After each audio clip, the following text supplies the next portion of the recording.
На главной столичной площади Алания не протолкнуться. Организовать маленькое путешествие под веселые песни и оказаться на ярмарке Великого Шелкового пути в Магаз съехали жители из разных уголков республики и даже страны.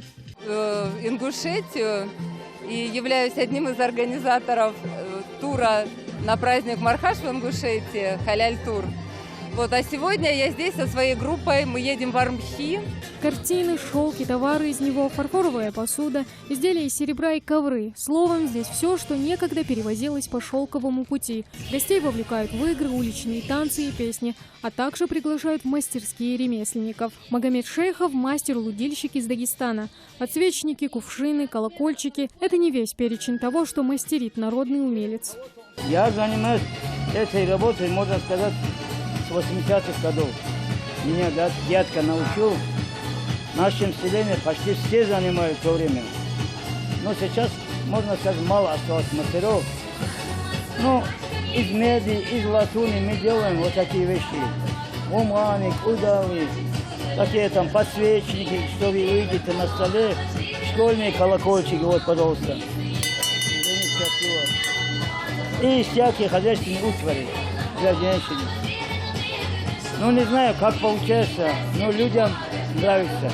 Неподалеку от этой лавки развернулась еще одна. Здесь представлены изделия из серебра известных на весь мир кубачинских мастеров. Многие годы в дагестанском селе Кубачи хранили секреты обработки драгоценных металлов. Династии мастеров передавали свои навыки от отца к сыну. Украшения, сервизы и предметы интерьера из серебра, изготовленные в творческой мастерской Ахмедовых, тоже на выставке народных промыслов. Ну, стандартный набор нашей продукции – это кольца для женщин, кольца с хернью,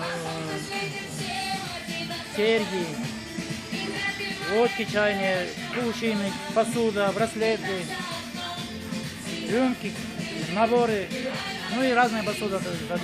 Если Дагестан славится своим умением покорять металл, создавая из него целые произведения искусства, то Ингушетия в первую очередь многовековыми башнями. Именно поэтому на ярмарке так много всего, что олицетворяет ингушский дух.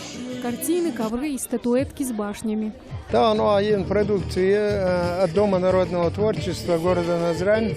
У меня все направлено духа малдары направления, и национальные этикеты, и культура, и цунамыды, цундашки, диктаю, сам даю.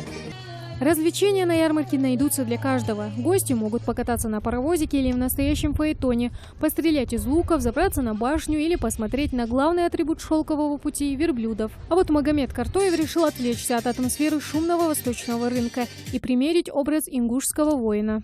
Больше всего мне тут нравится стрелять из лука. Я даже успел немного раз попасть в цель. Я уже даже потренировался, а мы с другом тренировали, стреляли и много раз попадали.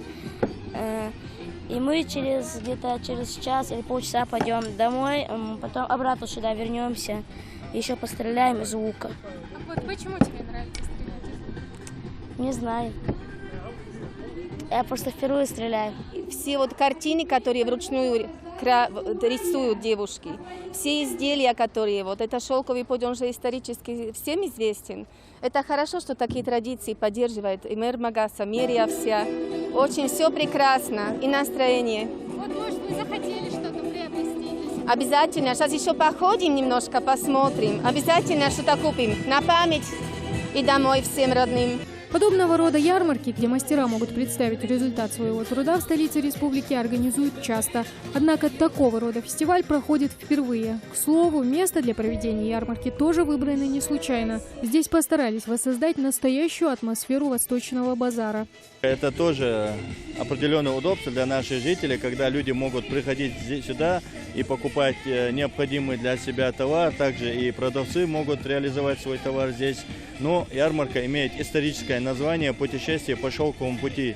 И здесь представлен товар, который имеет непосредственное отношение к Великому Шелковому пути, который также проходил по территории нынешнего города Магаса. Продлится ярмарка Великого Шелкового пути только один день. Правда, впечатления от нее хватит надолго. Тамара Хашакульгова, Тамерлан Ужахов, Новости 24.